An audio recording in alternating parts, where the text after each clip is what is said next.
নাটোরের লালপুরে প্রয়াত BNP chairperson ও সাবেক প্রধানমন্ত্রী বেগম খালেদা জিয়ার আত্মার শান্তি কামনায় খ্রিস্টান সম্প্রদায়ের আদিবাসীরা বিশেষ প্রার্থনা করেছেন।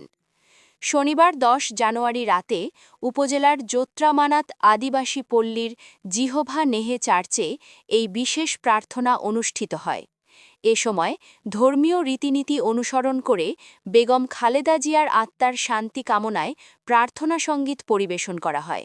পরে বাইবেল পাঠ করা হয় এবং ঈসা আলাইহের কাছে বিশেষ প্রার্থনা করেন খ্রিস্টান ধর্মাবলম্বী আদিবাসীরা। এ সময় আদিবাসী পল্লীর প্রধান নরেন ঠাকুর সহ স্থানীয় বিএনপি নেতৃবৃন্দ উপস্থিত ছিলেন।